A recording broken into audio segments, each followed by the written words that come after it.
अस्सलाम वालेकुम। उम्मीद है कि आप खैरियत से होंगे। आज के लेक्चर 8 में हम सीखेंगे कि थीसिस स्टेटमेंट कैसे लिखते हैं। How to write a thesis statement. We have to summarise the main idea, main points of essay. Claim of an essay means it's argumentative. If it is argumentative, then we mention the claim of an essay. Developed, supported or explained in text by means of examples and evidence.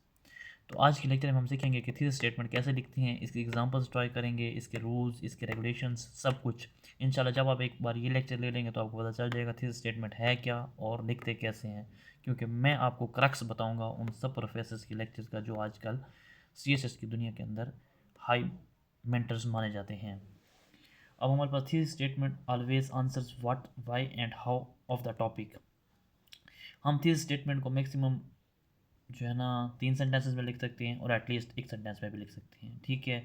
अब sentence 1 जो होता है हमारे पास वो क्या करता है, address करता है टॉपिक को। सेंटेंस 2 जो हमारे पास होता है वो वाई मतलब cause of the issue, tell us the significance of the topic. और सेंटेंस 3 जो हमारे पास होता है वो how of the topic, how to resolve the situation, way forward etcetera. हमारे पास आइडियल लेंथ जो होती है थीसिस स्टेटमेंट की वो होती है 35 से 40 वर्ड्स की, ठीक है।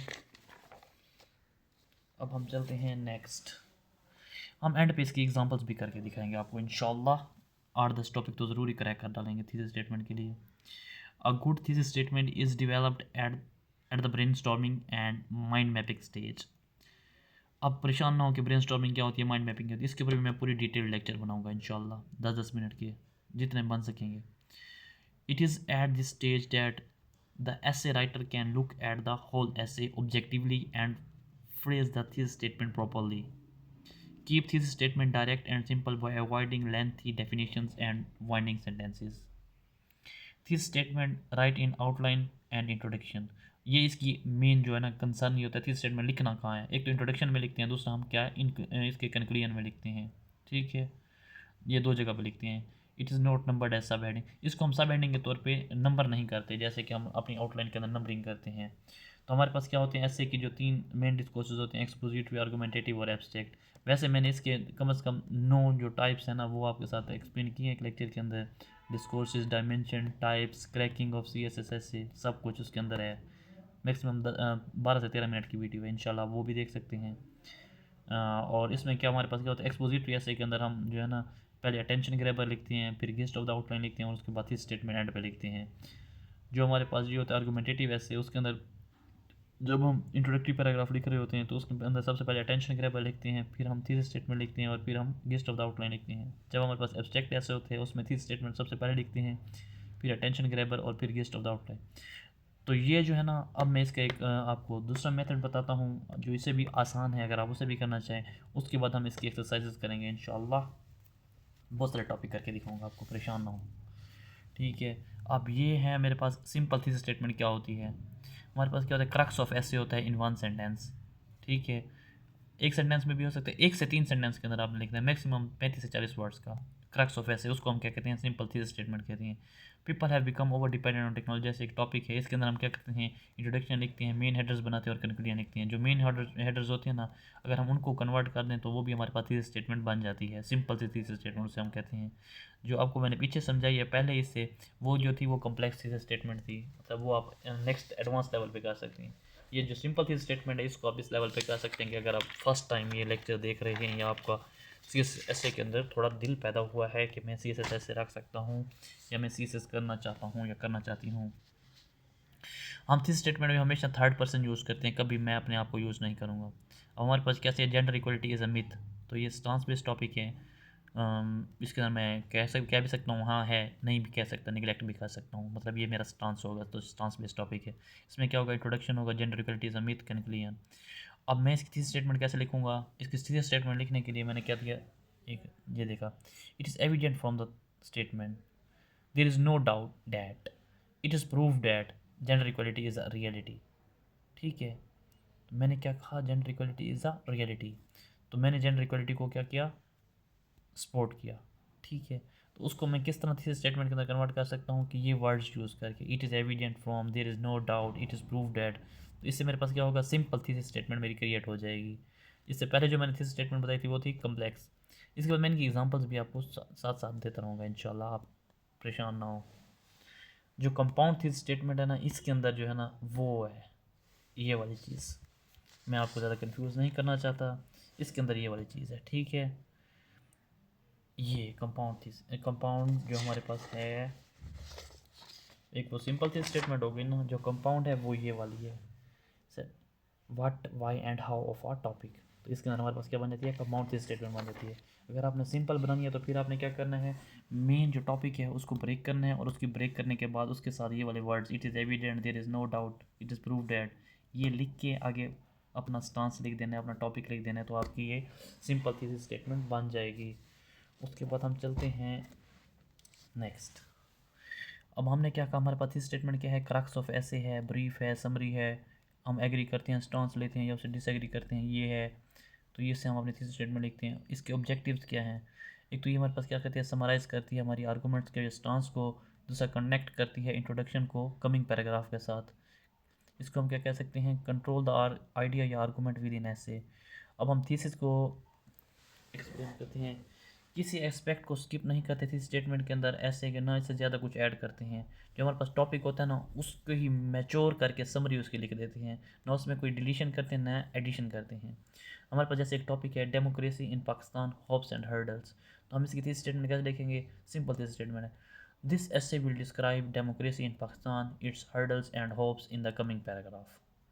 अब इसने इंट्रोडक्टरी पैराग्राफ को कमिंग पैराग्राफ के साथ क्या कर दिया, ज्वाइन कर दिया, और साथ ही इसने हमारा क्या किया, हमने सिंपली टॉपिक को ही देखें, democracy in Pakistan, hopes and hurdles, this essay will describe democracy in Pakistan, it's hopes and hurdles in coming paragraph, it's hopes, it's hurdles यहाँ पे दे दिया and it's hopes in the coming paragraph. तो ये हमारे पास क्या हो गया, उसने आगे ज्वाइन कर दिया, तो ये एक सिंपल सी थी स्टेटमेंट बन गई। मैं इससे आपको कॉम्प्लेक्स कॉम्प्लेक्स भी बना के दिखाऊंगा, परेशान नहीं होना, इसलिए मैंने क्या दिल को थाम कर बैठे हैं, इंशाल्लाह आपको सब कुछ करवाया जाएगा, आपको ऐसे एकदम हलवा बना के रख दूंगा इंशाल्लाह। और इतने आपसे मैं ऐसे कि जो है ना आउटलाइंस, हेडिंग्स और टॉपिक्स ब्रेक कर करके शेयर करूंगा, ब्रेनस्टॉर्मिंग का तरीका बताऊंगा कि आपको एकदम लगेगा कि यार वाकई बात तो है। टॉपिक हमारे पास क्या है, इस gender equality is a myth. अब इसमें ये स्टांस बेस्ड टॉपिक है, अब इसके हम किस तरह से स्टेटमेंट लिखेंगे, इस जेंडर इक्वलिटी अ मिथ। हम कहते हैं, चलो मैं अपना स्टांस लेता हूँ, क्या लेता हूँ, males are dominating on this globe which indicates that gender equality is more of as illusion than reality everywhere.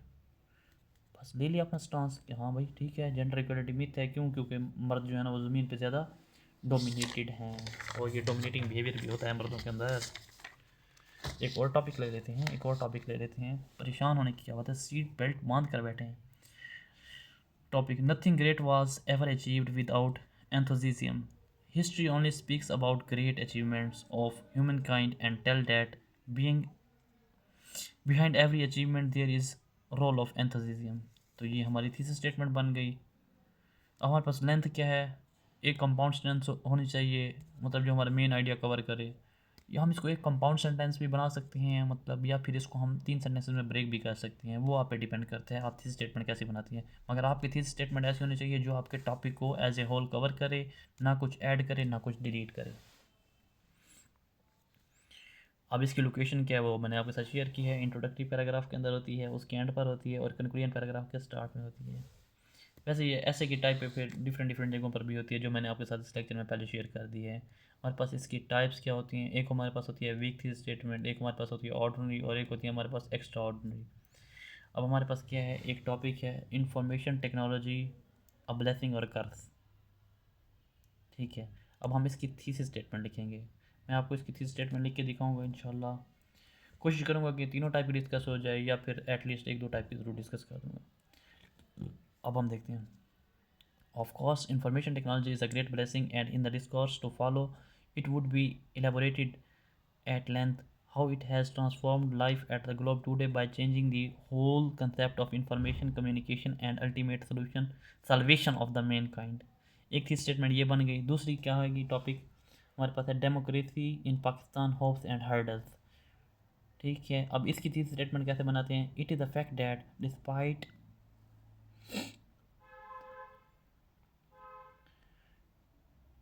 due despite daunting hurdles of democracy in Pakistan, if it is allowed to evolve, there are considerable prospects that democracy can flourish in Pakistan। अच्छा, कभी कभी मैं अट जाता हूँ, परेशान ना हुआ करें, ये मेरी अपनी लिखाई है, मुझे समझ नहीं आती, इतना गंदी लिखाई तो है। की।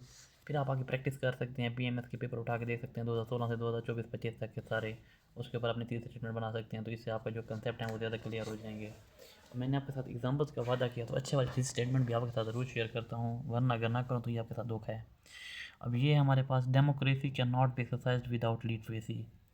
डेमोक्रेसी इसकी थी स्टेटमेंट है, democracy encompasses the will of people and ascertains that the future of a state based on national consequences. Literate people are in both position to guide a nation to prosperity based on informed decisions and collective will. तो आप देखेंगे कि ये इसकी थी statement ये है complex वाली। ये पहले मैंने आपको सिंपल करके दिखाई, फिर कंपाउंड करके दिखाई, दो तीन के, अभी ये कम्प्लेक्स वाली करके दिखा रहा हूँ, ताकि आपको पता चले कि अब देखिए हम लोगों की इतनी मोटी मोटी थी स्टेटमेंट लिखी होती है। तो ये मोटे वाली हो गई, वन लाइनर वाली भी दिखाई हैं, दो लाइनर वाली भी दिखाई हैं, और मोटे मोटे वाली भी दिखा देता हूँ ताकि आपका दिल खुश रहे। अब हम एक और थी स्टेटमेंट बनाते हैं मोटे वाली। ये टॉपिक क्या है, agriculture has lost the potential to provide sustenance to many families in Pakistan. हाँ सही सही कर, अब सही हो रही है रिकॉर्डिंग, वरना ब्लर हो जाती फिर आपको समझ ना आता। In agriculture based countries like Pakistan, agriculture provides substance for farming families. The current situation however depicts the catastrophic socio-economic scenarios where a negative propaganda where a negative paradigm shift in the role of the agriculture sector is evident. By implementing technology advanced practices, agriculture can be made sustainable. ठीक है, एक और ही statement आपके साथ share करता हूँ, वो है boosting agriculture and it's effects on Pakistan economy. इसकी थी स्टेटमेंट कैसी है, इसकी थी स्टेटमेंट ये है कि भाई the identity of Pakistan as an agricultural country is in jeopardy due to low agricultural output. Pakistan has not fully utilized the advancement in agricultural technology, the use of which can have major positive effect on economy. Fifth statement इसकी एक तरह इस तरह लिख सकते हैं, दूसरी हम अपने कंसेप्ट के मुताबिक इस तरह भी लिख सकते हैं, agriculture decline in Pakistan is due to the lack of human resource development. Self trained and semi skilled farmers are unable to get maximum yield from the fertile lands of the country. Reskilling the farming community with modern agricultural methods is the need of the hour. ठीक है, एक और ही statement आपके साथ share करता हूँ, topic है higher education in Pakistan is an remedies, CSS का टॉपिक है। ठीक है, इसकी थी स्टेटमेंट कैसे लिख सकते हैं, in Pakistan higher education is a stubborn with several ills and currently these problems have rendered higher education ineffective to a greater extent. However, by applying stern preventive measures, its effectiveness can be restored to great extent. तो इस तरह आपके साथ मज़े मज़े की थी statement share हो गई हैं। उम्मीद है कि आपको ये लेक्चर बहुत पसंद आया होगा और इंशाल्लाह आप इससे बहुत कुछ सीखे होंगे। बाकी मुझे दें इजाज़त, इंशाल्लाह मैं आपके साथ इस तरह के मज़ीद इंटरेस्टिंग CSS के लेक्चर शेयर करता रहूँगा। बाकी आपने परेशान नहीं होना, सीट बेल्ट मजबूती से बांध के रखने हैं, मैं आपके कंपलसरी और ऑप्शनल दोनों टिका के करवा के फिर जाऊँगा इंशाल्लाह। बस आपके साथ रहूँगा, कहाँ जाऊँगा। अल्लाह हाफिज़, हैव अ ग्रेट डे।